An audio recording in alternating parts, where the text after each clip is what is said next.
Game development වලට යන බිගිනර්ස්ලා අතින් ගොඩක් වෙලාවට සිද්ධ වෙන කොමන් මිස්ටේක් එකක් තියෙනවා. ඒ තමයි මේ පටන් ගත දෙයක් ෆිනිෂ් කරන්නේ නැති එක. ඒ කියන්නේ අලුතෙන් ප්‍රොජෙක්ට් එකක් කරන පටන් ගන්නවා. මේ ප්‍රොජෙක්ට් එක මොකද කරන්නේ? ඉවර වෙන්න කලින් ඒක අතරමඟදී නවත්තලා තව ප්‍රොජෙක්ට් එකකට ජම්ප් කරනවා. ඔන්න ඔය වැඩේ. ඉතින් මේක අනිවාර්යෙන් ඔයාටත් වෙලා ඇති. එහෙම නැත්නම් තවදුරටත් ඒ කියන්නේ මේ වෙලාවෙත් සමහර ටික වෙනවා වෙන්නත් පුළුවන් ඔයාට. ගොඩක් වෙලාවට ඔයා බිගිනර් කෙනෙක් නම්. හැබැයි මේක බිගිනර්ස්ලාට විතරක් නෙමෙයි. සාමාන්‍යයෙන් ටිකක් එක්ස්පීරියන්ස් එක තියෙන අයටත් සමහර වෙලාවකට වෙනවා. මේ ගැටලුව. ඉතින් මේක වෙන්නේ ඇයි? අපි ඒ ගැන පොඩ්ඩක් කතා කරමු.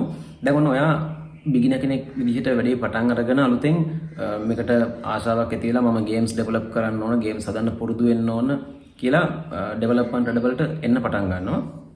ඊට ආවට පස්සේ ඔයා මොකද කරන්නේ? ඔන්න YouTube ටියුටෝරියල් එකක් එහෙම බලලා ගේම් එන්ජින් එකක් තෝරගෙන රයිට් ඔයා ස්ටාර්ට් කරනවා ඩෙවලොප් කරන්න. ඔන්න ඔයාගේ කම්පියුටර් එක ගාවින් වාඩි වුණා. ඊට පස්සේ අර ටියුටෝරියල් එක බල බල ඔයා වැඩේ කරන්න පටන් ගන්නවා. දැන් මෙහෙම වැඩේ කරන්න පටන් ගත්තාම, මෙහෙම ප්‍රොජෙක්ට් එකක් ඩෙවලොප් කරන්න පටන් ගත්තාම දැන් ඔයාට කිසිම අයිඩියා එකක් නැහැ. මොකද ඔයා ටියුටෝරියල් එකක් තමයි ෆලෝ කරන්නේ. ඔයා දන්නේ නැහැ ගේම් එකක් හදනවා කියලා අපි කරන්නේ. දැන් විශේෂයෙන් අපි ගත්තොත් ගේම් ක්‍රියේෂන් පයිප්ලයින් එක තියෙනවා නේද? ගේම් එකක් හැදෙන ස්ටෙප්ස් ටික. දැන් මේ වගේ දේවල් දන්නේ නැහැ ඔයා බිගිනර් කෙනෙක් නම්. ඔයා කරන්නේ කෙලින්ම ටියුටෝරියල් එකක් ෆලෝ කරන එක. කියන්නේ ටියුටෝරියල් එකක් බලාගෙන ඒ ටියුටෝරියල් එක කරන ඉන්ස්ට්‍රක්ටර් කරන දේ ඔයා බලාගෙන කරන එක තමයි කරන්නේ. ඒක වරදක් නෙමෙයි හැම වෙලෙම. හැබැයි මම පෙන්වලා දෙන්න හදන්නේ අර ඒකේ තියෙන ගැටලුව.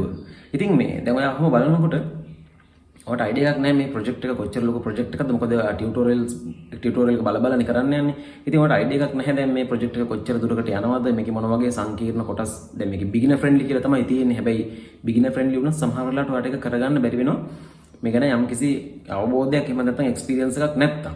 එතකොට මොකද වෙන්නේ? දැන් ඔයා ගොඩක් වෙලාවට වෙන්නේ අපි අර මේක කියන්නේ මෙන්ටලි මෙතනදී පොඩි හිරවීමක් නැත්නම් ට්‍රැප් එකකට ට්‍රැප් වෙනවා. මොකද මේ අපි ගොඩක් වෙලාවට උත්සාහ කරනවා අපේ පළවෙනි ප්‍රොජෙක්ට් එකම අපේ පළවෙනි ගේම් එක ඇත්තටම මුලින්ම අපි ගේම් එකකුත් නෙමෙයිනේ හදන්නේ නේද? අපි පොඩි ප්‍රොටෝටයිප්ස් නෙමෙයි හදන්නේ. ඉතින් මෙන්න මේක ඔයා පර්ෆෙක්ට් කරන්න දඟලනවා. එහෙම නැත්නම් මේක ඔයාගේ ඩ්‍රීම් ගේම් එක. ඔයා හදන පළවෙනි ගේම් එක ඔයාගේ ඩ්‍රීම් ගේම් එක විදිහට ප්ලෑන් කරගන්න ඔයා. එතකොට මොකද වෙන්නේ? ඔන්න ඔයා මේකට අලුත් දේවල් ඇඩ් කරනවා. ඔයා හිතින් මේකට දේවල් ඇඩ් කරගන්නවා. කිසිම ප්ලෑන් එකක් නැහැ දැන් ඔයාගේ. නමුත් ඔයා දේවල් ඇඩ් කරනවා, ස්කෝප් එක වැඩි කරගන්නවා. එතකොට මොකද වෙන්නේ? ඔන්න ස්කෝප් එක වැඩි වෙනවා කියලා කියන්නේ ඔයාට දාන්න ඕන එෆර්ට් එකත් වැඩි සහ ගොඩක්ම ප්‍රශ්නේ තියෙන්නේ මෙතනදී ඔයාගේ ස්කිල් එක, එක්ස්පීරියන්ස් එක මේ දේවල් ගොඩක් ලිමිටඩ්. ඇයි ඔයා අලුතෙන් පටන් ගත්ත ගාම ඉන්නේ. එතකොට මොකද වෙන්නේ? ඔයා අලුත් අයිඩියාස් එකතු කරනකොට ප්‍රොජෙක්ට් එක ගොඩක් ලොකු වෙනවා. එතකොට ඔන්න ඔයාට දැන් දවස් කිහිපයක් යනකොට මොකද කරන්නේ? වැඩේ කරගන්න බැහැ කියන එක තේරෙනවා. ඇයි ඒ බැරි වෙන්නේ? අර මම කලින් කිව්වා වගේ දේවල් ගොඩක් කරන්න තියෙනවා. ඔයා දන්නේ නැහැ. දැන් අපි ගත්තොත් උදාහරණයක් අපි නිකන් සරල ගමු 2D platform වගේ ගේම් එකක් ගමු. නේද? සුපර් මාරියෝ වගේ platform ගේම් එකක් ගත්තොත් අපි දන්නවා මේකේ platform movement එක තියෙනවා නේද? ඊළඟට එයාට jump කරන්න පුළුවන් character එකට. ඊළඟට මේකේ playerට health system එකක් තියෙනවා වෙන්න පුළුවන්, score system එකක්. ඊට පස්සේ enemysලා ඉන්නවා. enemysලාගේ වර්ග තියෙනවා. ඊළඟට enemysලාගේ damage system හදන්න ඕන. ඊට පස්සේ user interface තියෙනවා. ඉතින් මෙන්න මේ වගේ පොඩි systems ගණනාවක් තියෙනවා ප්‍රධාන mechanic එකකට හෝ දෙකකට අමතරව. දැන් ඔයා දන්නේ නැහැ ගොඩක් වෙලාවට මේ දේවල් කොහොමද එකින් එක මම කියන්නේ අපිට තෝරගන්න වෙනවනේ. මුලින්ම මම ප්‍රධාන මෙකැනික්ස් මොනවද කියන එක තෝරගෙන ඒවා ඉම්ප්ලිමන්ට් කරලා නේද? ඊට පස්සේ ඊළඟට සමහර පොඩි සිස්ටම්ස් හදනවා. ඒ වගේනේ අපි යන ක්‍රමයක් තියෙනවනේ. එතකොට ඔයාට අයිඩියා එකක් නැහැ කොහොමද මේවා එකින් එක ලින්ක් වෙන්නේ නේද? එකින් එක සම්බන්ධ වෙන්නේ කියන එක ගැන ඔයාට අයිඩියා එකක් නැහැ. සහ අර මේ වගේ තියෙන සමහර විශේෂයෙන් ප්‍රෝග්‍රෑමින් කොටස් කෝඩින් වලදී සමහර දේවල් ඔයාලට තේරෙන්නේ නැහැ. සමහර ඒවා ටියුටෝරියල්ස් බලලා තේරුම් ගන්න බැහැ ගොඩක් වෙලාවට බිගිනර්ස්ලට නේද? ඉතින් අර මොකද අපි ගොඩක් ලිමිටඩ් සීමාවකට ඉන්නේ අපේ නොලෙජ් එක පැත්තෙන් බිගිනර් කෙනෙක් නම් ස්කිල් එක පැත්තෙන්. එතකොට ඔයා දන්නේ නැහැ ප්‍රොජෙක්ට් එකක් කොහොමද බ්‍රේක් ඩවුන් කරන්නේ නේද? අපි ප්‍රධාන මෙකැනික් එකක් ගත්තොත් එහෙම නැත්නම් සිස්ටම්ස් ගත්තොත් මේවා පොඩි කොටස් වලට කොහොමද අපි බ්‍රේක් ඩවුන් කරගෙන නේද? ඒවා මැනේජ් කරගන්න පුළුවන් මට්ටමට හදාගෙන ඊළඟට මුලින්ම මොකද මම ඉම්ප්ලිමන්ට් කරන්න ඕන? ඊළඟට මොකද කරන්න ඕන? සහර ගේම් ඩිසයින් ප්‍රින්සිපල්ස් ගැන අවබෝධයක් නැහැ. ඉතින් ඔන්න ඔය වගේ දේවල් ගණනාවක් නිසා මොකද වෙන්නේ? ඔයා දවස් 3-4යි ප්‍රොජෙක්ට් එක කරන්නේ. ඔයාට කරන්න බැහැ කියලා තේරෙනවා. අන්න ඒ අවස්ථාවේදී ඔයා මොකද කරන්නේ? ඒ ටියුටෝරියල් එක අතහැරලා තව දැකපු එක ඊට වඩා ලස්සන ගේම් එකක් try කරනවා ආපහු. නේද? තව ටියුටෝරියල් එකක් දැකගම ටක් ගාලා ඒකට ජම්ප් කරනවා. අර ප්‍රොජෙක්ට් එක වහලා දාලා ඉවරලා. ඊට පස්සේ මොකද වෙන්නේ? ඒකෙත් වෙන්නේ ඔය විදියම තමයි. ඒකෙත් දවස් කීපයක් යනකොට ඔයාට කරගන්න තේරෙන්නේ නැති වෙච්ච ගමන් ආය අතහැරලා තව වෙනත් ටියුටෝරියල් එකක් බලලා ඔන්න ඒක ෆලෝ කරන්න යනවා. ඉතින් ওই විදිහට යනකොට මොකද වෙන්නේ? ඔයාගේ ස්කිල් එක හැදෙන්නෙත් නැහැ. ඔයාගේ පෝර්ට්ෆෝලියෝ එක හැදෙන්නෙත් නැහැ.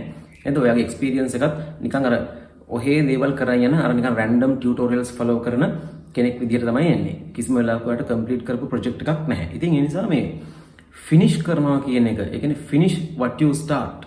හරිද? ඔයා ස්ටාර්ට් කරන දේ ෆිනිෂ් කරනවා කියන එක හරිම වැදගත්. ඒක ඇත්තටම ස්කිල් එකක්. නේද? ඒක ස්කිල් එකක්. ඒක ගේම් ඩෙවලොපර් කෙනෙක්ට විතරක් නෙමෙයි. හරිද? ඕනම කෙනෙක්ට අපි මේ ප්‍රොජෙක්ට්ස් කරන නේද? හැම කෙනෙක්ටම වැදගත්. ඒක software project එකක් වෙන්න පුළුවන්, mobile application එකක්, website එකක් වෙන්න පුළුවන්. මම දන්නේ ඕන එකක්. අර මුලින්ම පටන් ගත්ත දේ ඉවර කරලා ඉන්න ඕනේ කියන එක. ඉතින් ඒක ඔළුවේ තියාගන්න විශේෂයෙන්ම මම කියන්නේ බිගිනර්ස්ලට. මොකද ගොඩක් වෙලාවට හම්බ වෙනවා එක ප්‍රොජෙක්ට් එකක්වත් ඉවර කරලා නැහැ. මාස ගාණක් සමහරට වැඩ කරලා සමහරට අවුරුද්දක් දෙකකුත් වැඩ කරලා තියෙනවා. ඒත් කිසිම ඉවර කරපු ප්‍රොජෙක්ට් එකක් පෙන්වන්න පෝර්ට්ෆෝලියෝ එකක් නැහැ. හැම තැනම භාගේ ටික ටික කරලා තියෙනවා. කිසිම තැනක සම්පූර්ණ ප්‍රොජෙක්ට් එකක් කම්ප්ලීට් කරපු දෙයක් නැහැ. ඉතින් දැන් ඔයා මේකෙන් මිදෙන්න නම් කරන්න ඕන දේ තමයි කිසිම වෙලාවකදී ඔයාගේ මේ පළවෙනි ප්‍රොජෙක්ට්ස් මුල් කාලේ කරන ප්‍රොජෙක්ට්ස් පර්ෆෙක්ට් කරන්න හදන්න එපා. නේද? ඕක තමයි තියෙන ලොකුම එනමි වෙන්නේ. මේ ඔයා හදන මුලින්ම හදන ප්‍රොජෙක්ට්ස් පළවෙනි මුල් කාලේ හදන ප්‍රොජෙක්ට්ස් ඔයා පර්ෆෙක්ට් කරන්න යනවා ඕනට වඩා. ඇත්තටම අපිට කිසිම ප්‍රොජෙක්ට් එකක් පර්ෆෙක්ට් කරන්න බෑ 100%ක්. හැම ප්‍රොජෙක්ට් එකකම හැම ගේම් එකකම පොඩි හරි බග්ස් තියෙනවා. ඒක ප්‍රශ්නයක් නැහැ. නමුත් අර ඔයා ඉගෙන ගන්න කාලේ නේද? ඔයා වැඩ පටන් ගන්න කාලේ ඔයා කරන ප්‍රොජෙක්ට්ස් හැම වෙලෙම මේවා මේ ඒ කියන්නේ ඉගෙන ගන්න පාවිච්චි කරන මැටීරියල්ස් විතරක් කියන්නේ විදිහට විතරක්ම දකින්න උත්සාහ කරන්න. එහෙම නැතුව මේවා අර ඔයා කෙලින්ම මේක මම හදන ඩ්‍රීම් ගේම් එක, මේක මගේ නෙක්ස්ට් ගේම් එක, මේක ලංකාවේ හදන ඊළඟ මෙන්න මේ જાතිය ගේම් එක ගන්න. ඒ වගේ ඔයා ඒක ටයිටල් කරන්න යන්න එපා. හරිද? පොඩි ප්‍රොජෙක්ට් එකක් පටන් ගන්න හරියම පොඩි ප්‍රොජෙක්ට් එකක් මම නම් හැම වෙලෙම අපේ ස්ටුඩන්ට්ස් වලට ඇඩ්වයිස් කරන්නේ මුලින්ම පොඩි සතියක ප්‍රොජෙක්ට් එකක් කරන්න. ඒ ප්‍රොජෙක්ට් එකට කිසිම විදියකින් ඔයා ස්ටෝරි එකක් සමහර ස්ටෝරීස් දානවා. මේ පළවෙනි ගේම් එකේ කියන්නේ හදන්න යන පළවෙනි ප්‍රොජෙක්ට් එකේම ලොකු ස්ටෝරීස් දානවා. කරගන්න තියා يعني අයිඩියා එකක්වත් නැතුව ලොකු ස්ටෝරීස් අරගෙන රයිට් මම මෙහෙම කරනවා මෙහෙම ඒක ප්ලෑන් කරන්න පුළුවන් ඕන කෙනෙක්ට හිතින් නේද? මොකද ගේම්ස් වලදී තියෙන දෙයක් තමයි හරියම එක පොඩි අලුත් අයිඩියා එකකින් ප්‍රොජෙක්ට් එක මාස ගාණක් ලොකු වෙනවා. හරිද? ඒක ගොඩක් දෙනෙක් දන්නවා නැති මම මේ කියන කතාවත් එක්ක එකඟ වෙයි. අපි එකතු කරන පොඩි අප්ඩේට් එකකින් ප්‍රොජෙක්ට් එක සමහර මාස ගාණක් ඇදෙන්න පුළුවන්. නේද? ඒ වගේම තමයි බග්ස් ආපුවාම දැන් දේවල් කරන්න හිතේ ආශාව තියෙනවා. හැබැයි බග්ස් එහෙම එනකොට ඉෂුස් එනකොට අපිට එරර්ස් එනකොට ඒවා කරගන්න බැරි වුණාම ඒවා ෆික්ස් කරගන්න බැරි වුණාම ඔන්න මොකද වෙන්නේ? එතනත් වැඩේ ඉපා වෙනවා. ඒ නිසා අපි අර දැනගන්න ඕන අපිට පටන් ගන්නකොට අපිට තියෙන දේවල් සීමිතයි නේද? අපිට තියෙන හැකියාවන් සීමිතයි ආරම්භයේදී. ඒකට ඒකට ගැළපෙන ස්කෝප් එකකින් වැඩ ටික කරලා ඒක ෆිනිෂ් කරලා තහවුරු කරගන්න ඕනේ. මට දෙයක් කරන්න පුළුවන් කියන එක. එතකොට අපේ අර මෙන්ටලිත් අපිට ඒක රිවෝඩ් එකක් වෙනවා සහ ඊළඟ වැඩේ කරන්න ඊළඟ ප්‍රොජෙක්ට් එකට යන්න ඒක සපෝට් එකක් වෙනවා. මොකද මම දෙයක් ෆිනිෂ් කරලා තියෙනවා. සහ මට මේක ඔල්රෙඩි එතකොට පෙන්වන්න පුළුවන් ගිහිල්ලා නේද? මගේ කමියුනිටි එකට මට ෂෙයා කරන්න පුළුවන්, පෙන්වන්න පුළුවන්. රයිට් මම ඉවර කරපු පොඩි ප්‍රොජෙක්ට් එකක් තියෙනවා. මේක ලස්සන ප්‍රොජෙක්ට් එකක් නෙමෙයි, පර්ෆෙක්ට් ප්‍රොජෙක්ට් එකක් නෙමෙයි. හැබැයි මම මේක ඉගෙන ගන්න පාවිච්චි කරපු එකක්. රයිට් මම මෙන්න මේ වගේ ප්‍රමාණයක් කරලා තියෙනවා. දෙවෙනියට ඔයාලට පුළුවන් ඒක කම්ප්ලීට් කරලා පස්සේ පළවෙනි වුණ සතියක ප්‍රොජෙක්ට් එකක් ඔයා කම්ප්ලීට් කරා. ඊට පස්සේ ඔයාලට පුළුවන් සතියකට පස්සේ සති දෙකකට නැත්නම් සති තුනක වගේ ප්‍රොජෙක්ට් එකක් දාගන්න. ඊට පස්සේ මාසෙක ප්‍රොජෙක්ට් එකක් කම්ප්ලීට් කරනවා. ඊට පස්සේ මාස 3ක ප්‍රොජෙක්ට් එකක්. ඊට පස්සේ ඔන්න මාස 6ක ප්‍රොජෙක්ට් එකක්. ඔන්න ඔය වගේ තැනකට ආවට පස්සේ තමයි ඔයා කල්පනා කරනවා රයිට් මම මේක සීරියස් ගන්නවා. ඒ කියන්නේ ගේම්ස් ඩෙවලොප් කරන එක ඔයාට එක්ක එක ඉන්කම් එකක් විදිහට ගන්න එක්ක ස්ටීම් එකට නැත්නම් මොකක් හරි ඇප් ස්ටෝර් එකකට දාන්න. ඔන්න මාස 6කින් වගේ පස්සේ ඔයා එනකොට ඒ කියන්නේ මාස 6ක ප්‍රොජෙක්ට් එකක් වගේ කරලා පටන් ගත්තාම ඔයාට හොඳ කොන්ෆිඩන්ස් එකක් තියෙනවා. සහ ඔයා දන්නවා මේකේ මුල මැද අග මොනවද වෙන්නේ කරන්න තියෙන්නේ කියන එක. එතකොට අර ඔයා අතරමං වෙන්නේ නැහැ සහ එපා වෙන්නේ නැහැ. ඉතින් ඒ නිසා බිගිනර්ස්ලාට මට දෙන්න තියෙන ඇඩ්වයිස් එක තමයි හැම වෙලෙම හරිම පොඩි තැනකින් පටන් ගන්න. හරිම පොඩි ප්‍රොජෙක්ට් එකක්. ඒක ප්‍රොජෙක්ට් එකක් වෙන්න ඕනේ නැහැ. ඒ කියන්නේ කම්ප්ලීට් ප්‍රොජෙක්ට් එකක් නැත්නම් අර සරලවම මේ නිකන් එක සිංගල් මෙකැනික් එකක් උදාහරණයක් ප්ලේයර්ගේ මූව්මන්ට් එක විතරයි ඒකෙදි. මූව්මන්ට් එක විතරයි ඔයා ටෙස්ට් කරන්නේ. ඒක කම්ප්ලීට් කරලා ඉවර කරන්න. තව ප්‍රොජෙක්ට් එකක් ගන්න. දැන් ඔන්න ඔයා දන්නවා ප්ලේයර්ගේ මූව්මන්ට් එක ගැන දැන් ඔයාලට අයිඩියා එකක් තියෙනවා. ඔයා දන්නවා කැරක්ටර් එකක් මූව් කරන්න. ඊළඟ ප්‍රොජෙක්ට් එකේදී බලන්න මූව් කරන කැරක්ටර් එක ජම්ප් කරන්නේ කොහොමද? දැන් ඔන්න එතකොට දෙකක් දන්නවා ඔයා. මූව් කරන්න පුළුවන්, ජම්ප් කරන්න පුළුවන්.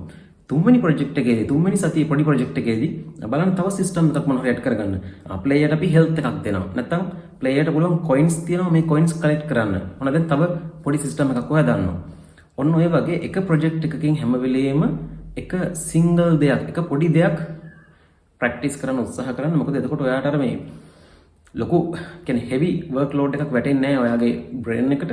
හරි පොඩි දෙයක් තමයි ඔයාට ටාගට් එක ඔයාගේ ඒක අචීව් කරගත්තට පස්සේ ඔයාට අර පොඩි ඩොපමින් හිට් එකකුත් එනවා. රයිට් මම දෙයක් කම්ප්ලීට් කරා මම ෆිනිෂ් කරා මට ඊළඟ ප්‍රොජෙක්ට් එකට යන්න එක පොඩි සපෝට් එකක්.